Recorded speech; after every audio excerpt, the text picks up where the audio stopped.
imeline kevadpäev, mida on pikalt oodatud. Päike särab, minu kõrval särab siin Eija ka, sellepärast, et me olemegi tulnud tema sära kogema, tema sära võimendama ja sellest osa saama. On välja tulnud raamat, mis kannab pealkirja Elu isu. Selle raamatu autor istub minu kõrval Eija Uus, alustuseks üks aplaus.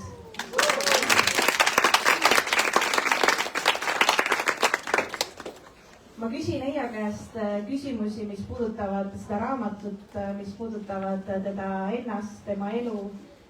Ja loomulikult on ruumi ka küsimuste jaoks, mis teid võivad selle vestluse käigus tabada või võib-olla mida te olete salamisi oma hinges kandnud iga kord, kui te Eijat näete ja nüüd tunnete julgust ja võimalust see küsimus kõva häälega välja öelda, et temalt siis kõikide kuuldes ka vastus saada. Aga hakkame peale. Ja mina olen Maarja-Liisa Soe, seda unustasin ka öelda. Mina olen Eija naaber ja sõbranna. Raamatu pealkiri on Elu isu ja see koosneb erinevatest fragmentidest. Aga kui sa alustuseks jagaksid veidikene oma võib-olla sisemaailma mõtteid selles osas, mis raamatut me täna siin esitleme, kas on üks terviklik lugu või on need katked või kuidas see raamat sinu jaoks paigutub sinu ellu? Tere kõigile minu poolt. Ma on nii hea meel, et te siin olete. Ma pole just kunagi nii närvis olnud. Mul on 10. raamat, aga mul on siuke tunne, nagu oleks esimest kohta inimeste ees üldse. See raamat sündis niimoodi, et kirjutasin edasis kolumne ja kirjutasin siis, kui tõesti midagi väga hingel oli ja kuidagi need lood tulid. Aga see raamat algab sirelitega ja siis lõpeb sirelitega 7 aastat hiljem, kui ma sain aru, et tegelikult kõik need tekstid käivad kokku ja on omavahel seotud ja moodustavad terviku ja siis lugesin need kõik korraga läbi ja sain aru, et see on üks raamat, et võib-olla ta on lühem kui mu raamatud muidu, aga ta oli lihtsalt nii terviklik, et ma pärast ka mõtlesin, et siia võiks ju vahele kirjutada veel sellest ja see sobib siia, siis tundsin, et mulle väga meeldib see, et need on mingis nii kindlas ajahetkes loodud, et ma ei taha tagantjärele midagi vahele panna või midagi nagu juurde kirjutada, lisada siia ja võib-olla ka sellepärast mulle endal on selle raamatuga hoopis teistsugune tunne kui kõikide teiste raamatutega, et tavaliselt on see, kui raamat saab valmis, siis on, siis ma ei taha seda mitu aastat näha ja siis ma ei suuda seda lugeda ja siis praegu ma loen nagu võõra inimese tekste, et nad on must nagu piisavalt kaugel juba. Ja mis tunne on lugeda sellise nii-öelda võõra inimese tekste, et kas see on, kui ma ise seda raamatut lugesin, siis mul tekkis palju mõtteid ja mingis mõttes mulle tundus, et see on nagu Eija Uusi manuaal, et kuidas temaga ringi käia, kes ta on ja mida ta mõtleb. Ja ma sain aru, et esiteks see küsimus, et kas kirjutamine on sinu jaoks, kas see muudab asju lihtsamaks või sa tunned, et sa käid justkui haavade piiride peal, et kas see on nagu selline teraapiline vorm, et kui sa saad midagi kirja, kui me räägime sellest, et see raamat on tõukunud ka sellistest rasketest emotsioonidest või see on kuidagi, et sa tunned, et see nagu kraabib midagi lahti sinu sees? Maarja-Liisa sai raamatu mingisugune nädal aega tagasi ja siis iga kord, kui me koridoris või tema pool või minu pool kokku jookseme ja siis ta mingi, küsi midagi raamatu kohta ja üldse sulle mitte ühtegi sõna, siis ma saan siit ka esimesed lugeja mulje. Aga selle raamatuga nagu selles mõttes huvitav, et nagu sel hetkel, kui ma seda kirjutasin, siis neid tekste selle 7 aasta jooksul, siis iga kord mulle tundub, et nagu keda, kas seda on vaja, kas see kellelegi annab midagi, kas keegi leiab siit midagi, aga nüüd, kui need on kõik koos niimoodi, siis ma tunnen, et seda raamatut on vaja, et ma olen isegi nagu ise loen seda, et ma olen ju kõiki neid mõtteid mõelnud ja ma olen kõik üles kirjutanud, ma olen kõik need läbi tunnetanud, aga isegi mina loen seda niimoodi, et issand, kui hea mõte, et nii kena, et keegi on sellise mõtte üles kirjutanud. aga kas, kui sa seda nii-öelda mingis mõttes ka ajarännakut nüüd tagasivaatavalt läbi teed, et kas sa igatsed seda inimest, kes neid ridu kirjutas? No ma arvan, et selline tunne on lugedes, et õudselt tahaks teda hoida ja õudselt tahaks talle öelda, et kõik läheb paremaks, kõik läheb kergemaks, kõik läheb lihtsamaks, et sa oled õige teel ja jah, et nagu tahaks ta küll sealt niimoodi peo peale võtta ja nendest võib-olla raskematest hetkedest üle kanda, aga samas nii hea meel ka selle inimese pärast seal raamatus, kes võttis nagu selle aja ja jaksu, et otsida neid lahendusi ja seda kergust. seal oli küllaltki palju selliseid isiklikke sissevaateid ja kolumni kirjutamine ongi võib-olla tavapärasest formaadist sellisem otsesem. aga kas oli ka tekste või kohti, mida sa kahtlesid, kas neid peaks sisse jätma, kas neid peaks uuesti kuidagi neile tähelepanu tõmbama või midagi sellist, mis sa mõtlesid, et võib-olla liiga isiklik või kuidagi mingisugust sellist tsensuuri või siis just vastupidi, et rõõm kuidagi, et sa välja tõid, et tagasivaatavalt need read, mis võib-olla kirjutamise hetkel nii palju ei tundunudki väärt olevat, on nagu ajas küpsenud veinikombel. Mina olen võib-olla nagu sellisest kirjanduslikust koolkonnast, kus öeldakse, et kirjuta sellest, mis on tõde, kirjuta sellest, mis teeb haiget, et see nagu nii haavatavalt kirjutada, see ei ole lihtne, et ikkagi iga kord, kui ma midagi kirjutan ja avaldan, siis ma mõtlen, et issand, mis asja inimesed arvavad, et ma nagu sihukest asja kirjutan. Aga jaa, seda mul ei tulnud seda tunnet, et peaks midagi vähemaks võtma või et millegi pärast on häbi või et kõik on oma selles tegevuses.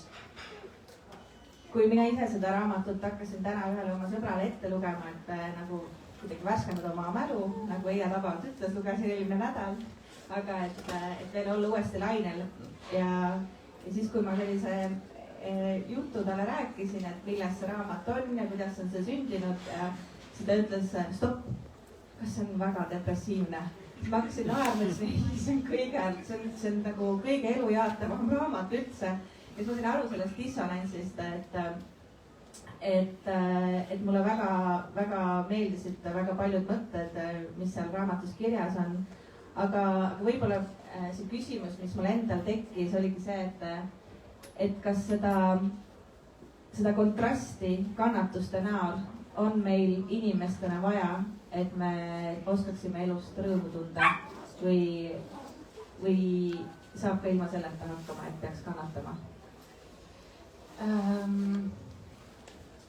Võib-olla seda tingimata ei ole vaja, aga täna ka keegi kirjutas mulle pika lugeja kirja, et enne ta kuidagi elus nagu lihtsalt kulges ja tegi oma asju, aga ei märganud elus mitte midagi erilist.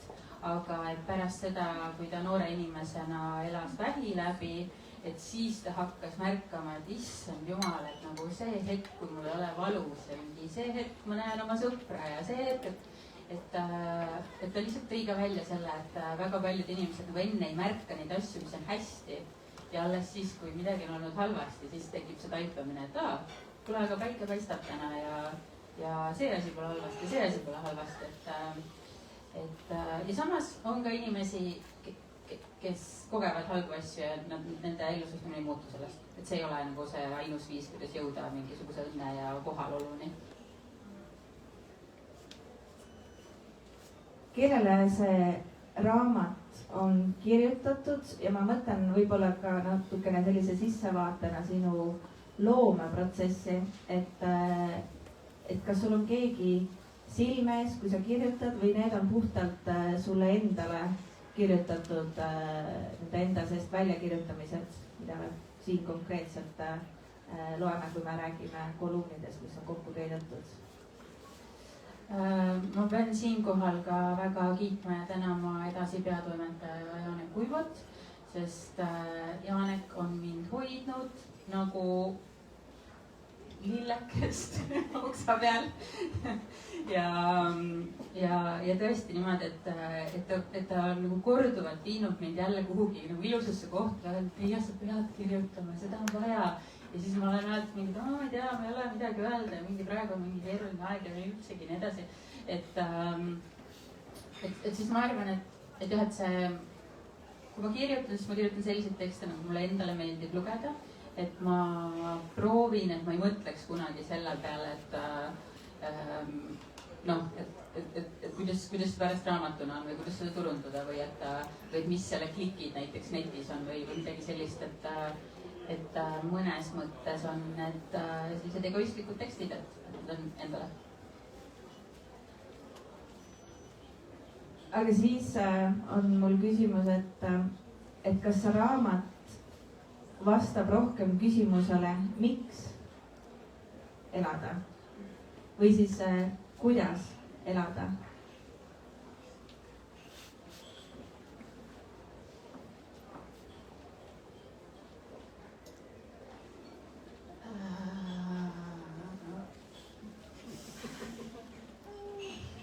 Ma ei tea. Saate läbi lugeda ja siis öelda mulle, mis õige vastus on.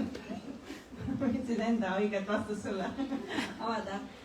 No minul lihtsalt seda raamatut lugedes tekkis nagu see kuidagi see tunne, et see võib-olla tõukus sellest miksist, et miks neid põhjuseid, miks elada, on justkui väga palju.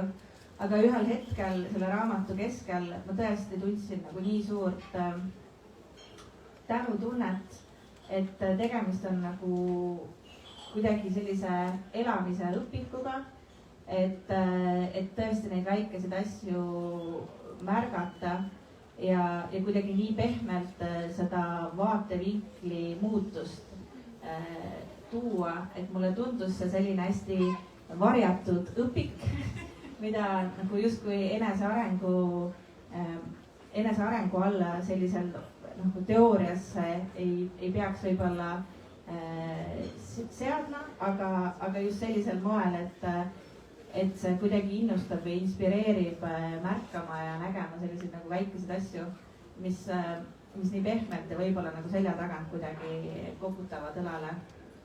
Et mina vist ise vastaksin sellele vastusele, et see ikkagi näitab ka, kuidas elada.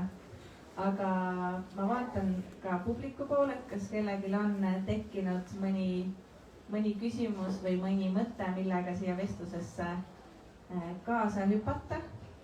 Teeme selle sümboolse pilkude ringi ja ei olegi. Siiski on.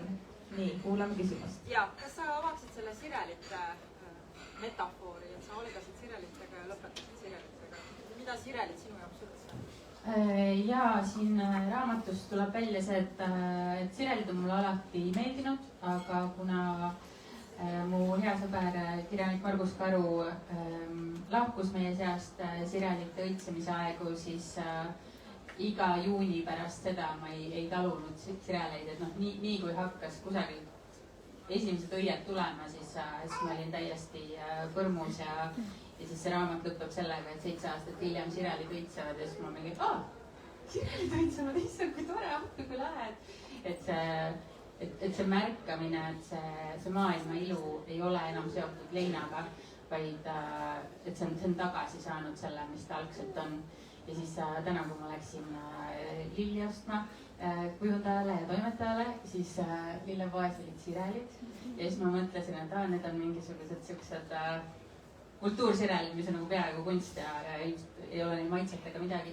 Ja siis nendel on nii tugev sirelilõhn, mis ma tulin nendega praegu niimoodi kaisus ja lihtsalt nuusutasin see sirelilõhna, mõtlesin, et täiuslik. Täiuslik. Kui kujundite peale veel liikuda, siis väga palju on selles raamatus ka söömisega seonduvaid elemente, alates selle raamatu pealkirjast endast, aga võib-olla sa avad seda poolt, et kuidas ja mis ja kas eluisu, kuidas see tõlkub sinu jaoks siis nii-öelda suutäitesse? Jah, et see võib-olla nagu et kuna selle raamatu alguseks on lein ja siis leinas tuleb see, et nagu mitte midagi ei taha, mitte midagi, ma ei taha süüa, ma ei taha muusikat, ma ei taha kedagi näha, ma ei taha, et keegi mind puudutaks. Ja niisugune nagu ise ka maailmast välja astumine ja et siis nagu see tagasi saada, see, et oota, aga ma tahan maitsta, ma tahan tunda, ma tahan nagu elada nüüd täitsa nagu kahe inimese eest, et ma ei suuda uskuda, et kellelgi jäi elu elamata, et oleks saanud veel seda teha ja seda maitsta ja seda proovida ja nii edasi, et siis kuidagi selline tunne, et kui ma juba elus olen, siis ma tahan kõike proovida, mis proovida on. Ja siis kuidagi see oli võib-olla minu jaoks nagu üks selline esimene samm tagasi ellu, et hakata uuesti mingisuguseid maitseid tundma ja tahtma midagi uut proovida ja see pool. Siin Parasröötmes elades ei olegi suur üllatus, kui selliseks talve lõpuks eluisu võib hakata täitsa märkamatult ära kaduma. Selle peale Eija võtab värskendava lonksu vett.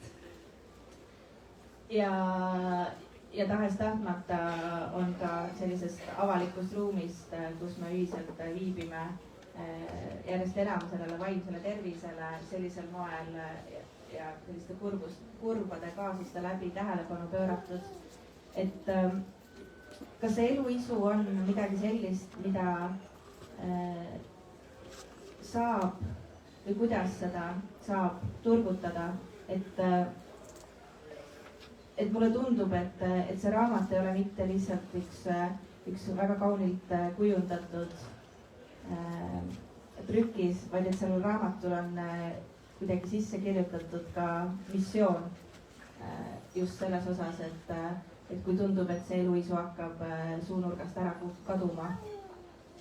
Et kas see on nii või ma loen ise sinna sisse selle?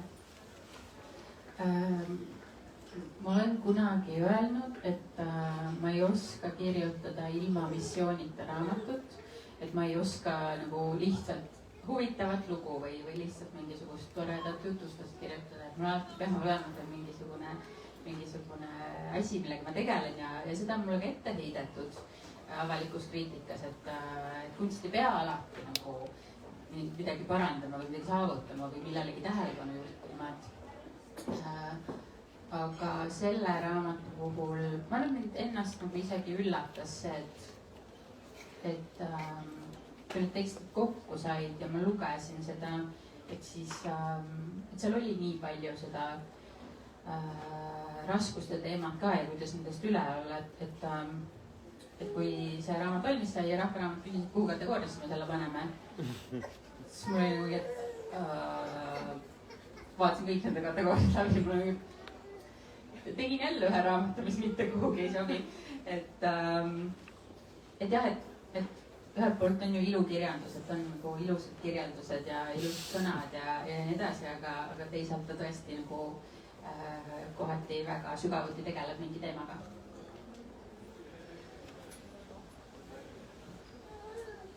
Kas on hetki, või sa tunned, et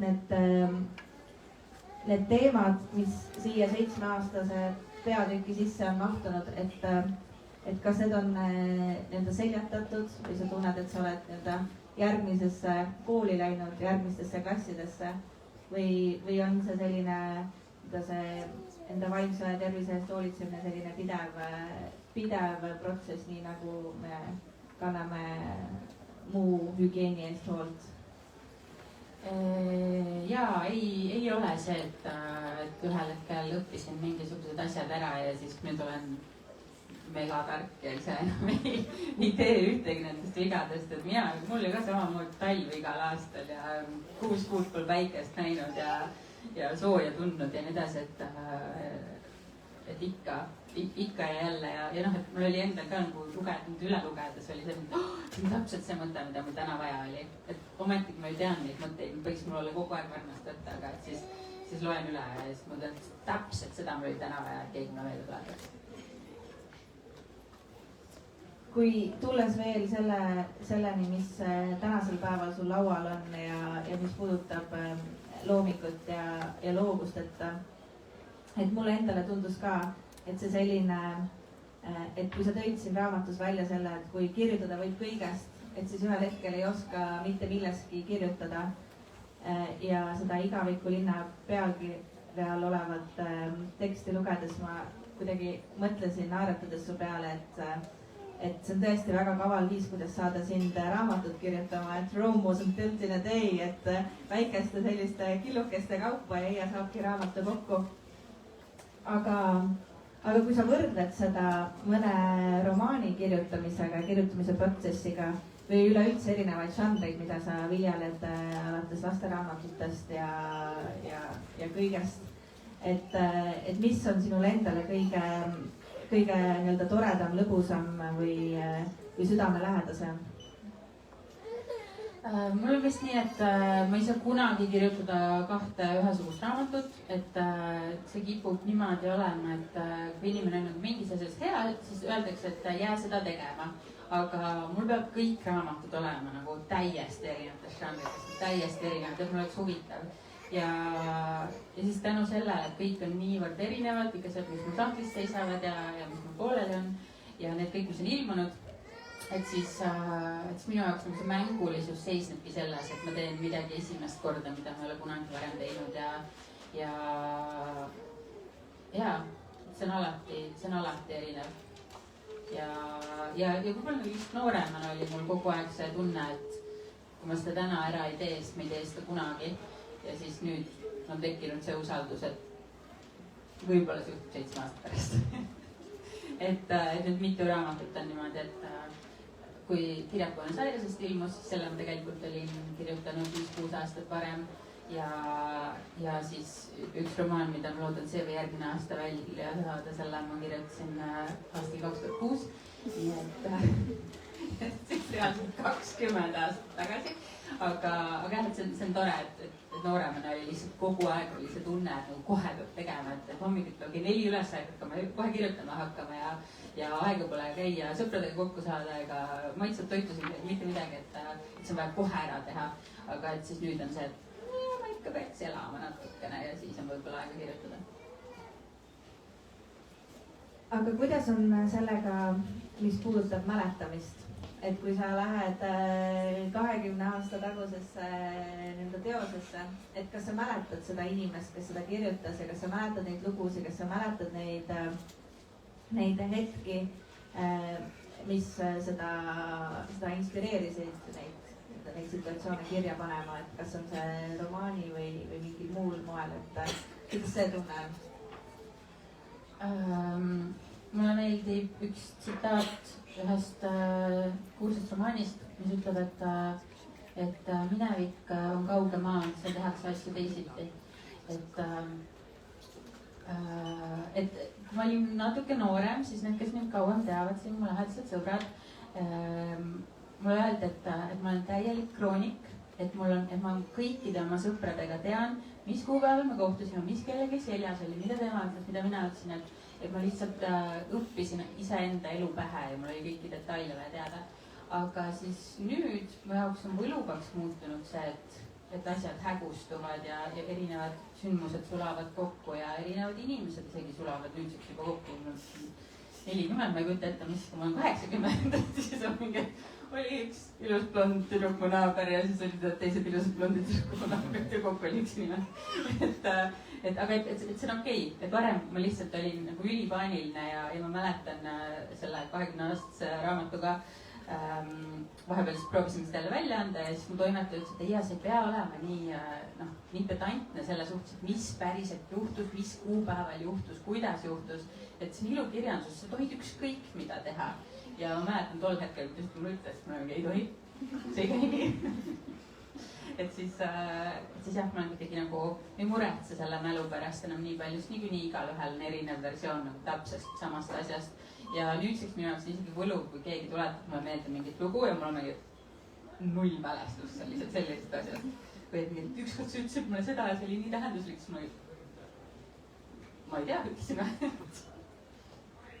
aga kui siia pilti lisandub Anna ehk sinu tütar, et kas see on muutnud viisi, kuidas sa kirjutad, et kas sa mõtled kuidagi selliselt, et et kui Anna seda üks päev loeb või et kuidas see ja kas on mõjutanud, kui sa kirjutad? Ja vist natukene ikka, et siis kui ta sündis ja siin järjest olid pandeemia ja siis Ukrainas hakkas sõda ja see tundus üldse meile nii lähedal ja et siis tekkis see tunne, et mis jumal kauaks mind on ja et kui minuga peaks midagi juhtuma, siis ma tahaks, et mu lapsele jääks minust nii palju killukesi, mille järgi mind kokku panna. Et siis võib-olla see ka miski, mis tekitas selle tunde, et ma ei taha tingimata kirjutada romaane mingitest väljamõeldud tegelastest, vaid ma tahan jätta iseendast midagi. Kas on see raamat on täis väga ilusaid hetki ja katkeid ja kuidagi tõesti on olnud au mõnda nendest ka koos sinuga tunnistada. Aga kas on mõni selline hetk olnud sinu elus üleüldse, et sa mõtled, et see on nii ilus, et selle ma jätan nii-öelda oma südamekambrisse, et ma ei raatsi seda isegi kirja panna või kuidagi sellist tunnet, et tulla sellega tagasi, et need on nii isiklikud kogemused, mida sa justkui jagad kõigiga, et kas sellise nii-öelda ilu, mida oled soovinud privaatsena hoida, kas see on ka mingisugune element? No võib-olla seda ei ole, aga kõik, kes siin on käinud mu juures kirjutamas, siis ma alati räägin sellest, et kui raske on rääkida headest ja ilustest asjadest, kui raske on kirjutada headest ja ilustest asjadest, et me teame, kuidas krimkad müüvad, kuidas krimkat on nii lihtne üles ehitada, veri, midagi juhtub, jälle mingi relv, on ju, aga et siis kirjutada, näiteks armumine. Kuidas ma sellest kirjutan niimoodi, et see ei oleks lihtsalt laust, et kõik need asjad on selle armastuse ja kire kohta juba 1000 korda öeldud, et kuidas ma panen sõnadesse selle, kui eriline tunne on selle inimesega kohtuda ja siis need, ma ei tea, esimesed pilgud, esimesed puudutused, esimesed sõnad ja siis ma ei tea, vaatan neid sõnu ka, et need ei ole maailma kõige erilisemad sõnad, et see on minu jaoks nagu hästi huvitav, et kuidas kirjutada nendest headest asjadest, et see ei oleks ainult nagu mannapudel. Ja kuidas sa seda teed? Kuulge loovuskoolitusele. Ja eks ma ikka õpin seda ja ma arvan, et võib-olla ka see üks valem, kuidas kirjutada headest asjadest, et nad on kütkestavad ja mõnusad süüa, ongi see, et nad on dünaamikas ja kontrastis nende muude asjadega, mis teevad elust elu. Need asjad, mis teevad elust elu, et kui sa peaksid ütlema, mis tunne see eluisu kokku on, et kui sa vaatad teda siin raamatuna, et kas sa tunned, et ta on liikunud sinu randme pealt ja asunud oma elu elama või see on ikkagi selline sinu enda salakood? Sellega on huvitav jah, et mul sõbral Margusel oli sõna elu-ilu ja siis ma tätoveerisin selle endal siia käe peale ja siis nüüd peaaegu kõik ütlevad selle raamatu kohta elu-ilu, mitte elu-isu. Et siis nüüd ma ise ka mõnikord ütlen juba elu-ilu selle kohta. Aga et see elu-ilu sõna mõte on see, et elu-ilu ei ole ainult päikselised päevad ja sirelid ja laste kilked ja nii edasi, et ilu seisnebki selles, et vahel on väga raske ja siis, kui sellest raskusest tuleb jälle mingisugune ilus hetk ja siis tuleb jälle midagi, et selleks, et vikerkaar saaks tekkida, siis on vaja samaaegselt nii päikest kui ka vihmapilvi ja vihma. Ma just sain aru, et ma vist ei ole kõige parem raamatu esitluse läbi viia, kui ma ei ole isegi suutnud raamatu pealkirja õigesti läbivalt. Ma lohutan sind, et kujundaja tegi ka alguses elu-ilu siia raamatu kannele. kas kunagi me kohtume ajas, kus on raamat, mis kannab pealkirja, siis oli nii, viidates sellele, et sa kirjutad kolumni Praegu on nii. Praegu on nii raamat ilmub sügisel. Aga ma tahtsin veel enne öelda, et see, kui sa hakkasid ütlema seda, et kas on olnud mõni hetk, siis ma nägin, vist aastavahetuse paiku nägin Instagramis siuke mingi, ma ei tea, minust võib-olla 10-15 aastat vanem inglise härra ütles, et ta hakkas enda jaoks tegema videoid hetkedest, kus ta mõtleb, ma ei taha, et see hetk lõpeks. Ja siis ta võtab telefoni välja ja siis filmib nagu seda, kes ta ümber on ja mis toimub ja ütleb, et ma ei taha, et see hetk lõpeks. Siis tal oli montaaž nendest hetkedest. Ja siis ma nüüd pärast seda olen märganud, kui tihti seda on.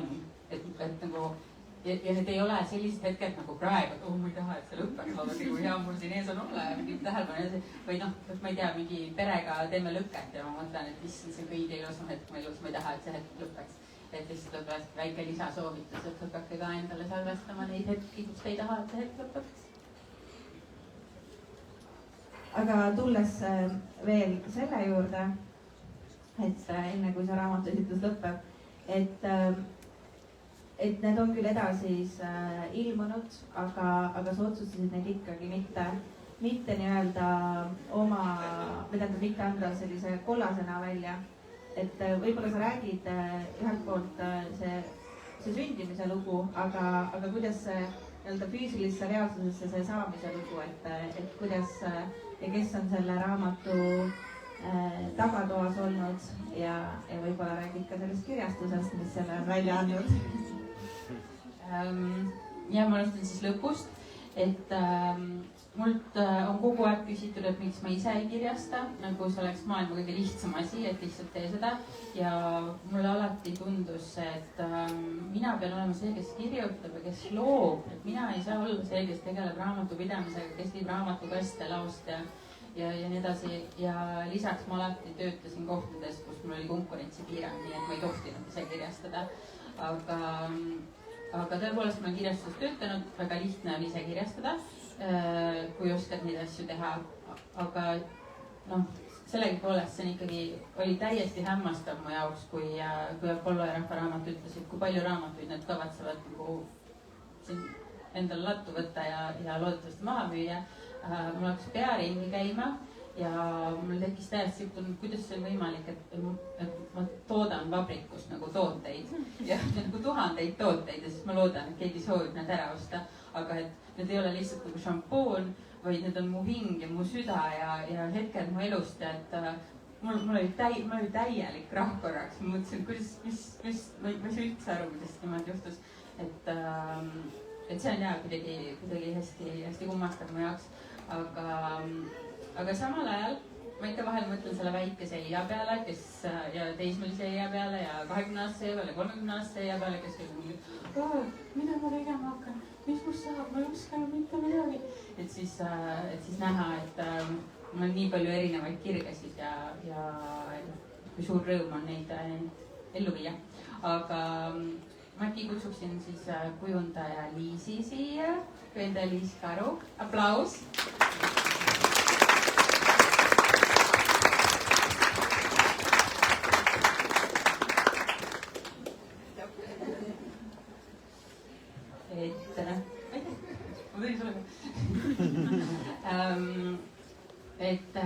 Mina kohe tahtsin Liisiga teha koostööd selle raamatuga, sest ta on siin ruumis mitme inimese väga ilusat raamatut valmis teinud.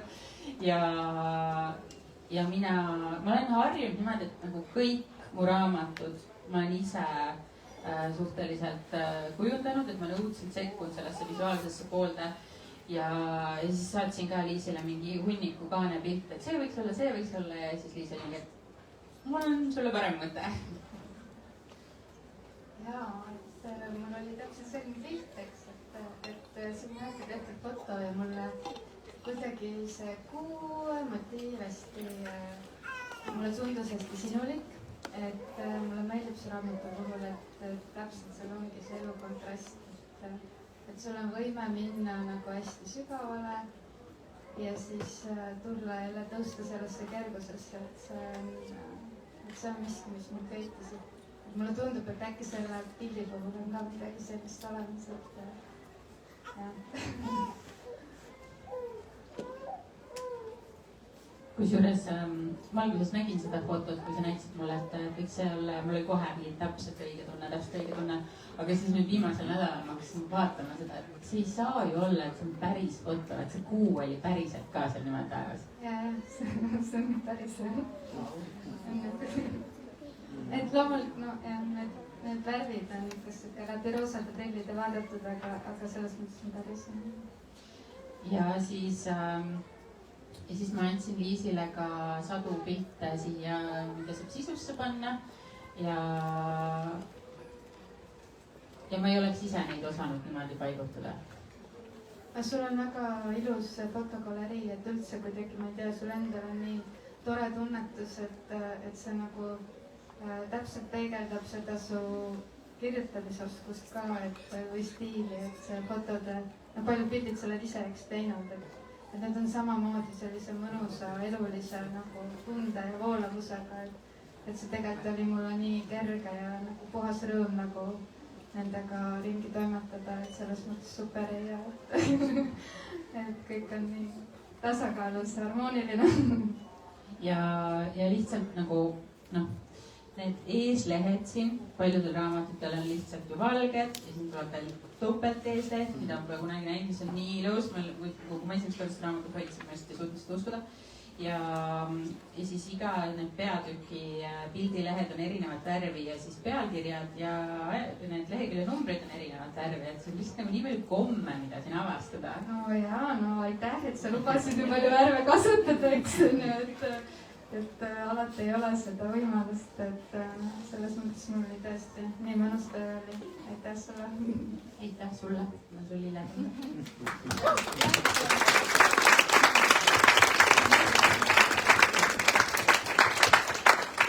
Kus see pilt tehtud on? See on tehtud Kadrioru pargis. Okei, lähme lugema sinna. Aitäh.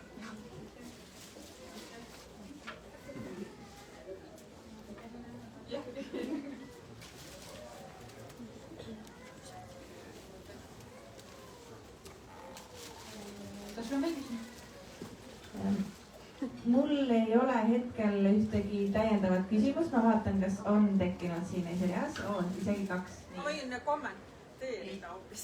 Et ma kas ise panid tähele, et see eluisu, no see võiks su keskmine nimi olla, sest see on sinu nimetähed. Ainult L ja A vahetuses. Ei märganud. See tõesti võiks nii. Ja siis esireas oli ka küsimus. Ma siin vahepeal hakkasin uurima seda, et mis kirjastus selle raamatu on julgenud kirjastada võtta ja leidsin, et see on sellise minu jaoks tundmatu nimega Tint ja torm. Et kuidas siis niimoodi ja kelle kirjastus see on ja kes selle taga on ja nii edasi? Mina ise. Päriselt? Jah. Tint ja torm. Ja kumb sina siis oled? Tekkis küsimus, et kumb on Eija, kas ta on tint või torm või on see torm tindi topsis? Jaa, 2 ühes isikus, aga mu vanaema neiupõlve nimi on Tormer ja siis mul on kuidagi alati see meeldinud, et ma tulen nagu tormerite perest ja et mul on väike torm sees. Aga ma veel tahtsin öelda, et seal, siis kui ma käisin kogemusnõustajaks õppimas, siis seal alati niimoodi, kui oli mingi tund ära, siis õpetaja küsis, et kas on küsimusi. Ja siis mina hakkan kohe higistama, et siis keegi peab midagi küsima, miks keegi midagi ei küsi. Mul hakkas nagu nii füüsiliselt nii halb, ruttu mõtle mingi küsimus välja. Ja siis õpetaja istub seal, vaikib, hästi rahulikult. Ja siis lõpuks keegi küsib, ja siis küsib teine, siis küsib 3, siis küsib 4. Siis ükskord seletas seda, et eestlased on hästi aeglased. Ja ta annab 2 minutit. Ja siis ükskord ühel üritusel olin niimoodi, et mul tuli endal nagu täiesti sein ette. Ja siis ma ütlesin, et ma nüüd olen 2 minutit vait, kui nüüd keegi midagi küsib. 2 minutit on väga pikk aeg, laval olla üksinda vait. Aga küsimused tuleb. Kellelgi on veel küsimusi? võib-olla ma siis, või tahad 2 minutit oodata? Ei tea. aga siis ma tahaksin ka toimetaja Koidu kutsuda palun lavale aplausiga.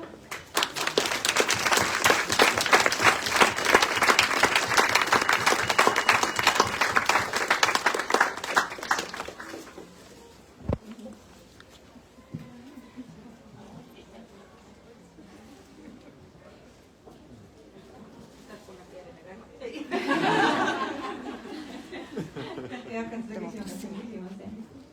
Aga soovid sa ise veel midagi lisada? Ja ma tahaksin veel Koidu kohta öelda, et Koidu on minuga nii kannatlik olnud ja see ei ole üldse mitte esimene raamat, mis me koos teeme ja ta mõnikord lihtsalt ei suuda uskuda, et ma mingit komareeglid selgeks ei õpi, et ta vahel Instagramis saadab mulle, et ei ja palun, sa tead, et sinna käib koma ja siis ma viimati tegin niisuguse postituse, kus ma võin nii palju komasid, kui ma just seda oskasin ja siis ta ütles, tuli lõdru. Võin igale poole koma puhul pähe panna. Aga sellele esitlusele me paneme nüüd vaikselt punkti ja kui ma ise mõtlen, et mida sulle siit kaasa anda, siis mina ütlen hästi suure aitähi, suure tänu, et ma olen väga nõus sinuga, et lihtne ja intrigeeriv on rääkida kõigest sellest, mis on halvasti, mis on raske ja mis on valus. Aga see sinu võime pöörata pilk selliselt, et teised ka saavad kaasa näha, mida sina näed selles mündi teises pooles, selles ilus ja kerguses, sinu vankumatu usk sellesse, et see kergus alati tuleb ka siis, kui olla põlvini mudas selles hetkes praegu siin. Et iga keeruline hetk on nagu reede, mis toob kaasa laupäeva ja pühapäeva. Ja kusagil pühapäeva keskpaigus hakkab juba esmaspäev välja terendama. On see siis ülekantud või otseses tähenduses. Et ma arvan, et see suur kingitus, et on inimesi, kes sind julgustavad kirjutama ja ei lase sul seda sulepead nii-öelda lasta laua pealt ära kukkuda. Et me kõik hindame seda väga, kellele need sõnad kaasa kajavad ja kellele tuge annavad. Et ma tõesti ütlesin Eiale, et ma ei räägi sellest raamatust, aga kui ma tema kõrval korteris seda lugesin, siis ma olin lihtsalt tõusin keset poolt raamatut püsti, läksin tal ukse taha, ütles, mul on lihtsalt nii hea meel, et sa mu elus oled. Aitäh, Eija, et sa kirjutad raamatuid, sest et läbi selle sa saad olla palju rohkemate inimeste elus kui nende omades, kellel sul on luksus sinu koduukses sisse prõmmida. Et tee seda veel, sest et need raamatupoed tühja koha pealt ei ütle neid numbreid, mis nõuavad nad sinult nende trükiste arvuga osas, et ma arvan, et see on küll üks väga ilus peegel, kuhu otsa vaadata, kui tuju on võib-olla natukene nukram, aga täpselt sama suur võimendi, kui tuju on väga hea, et aitäh meie elu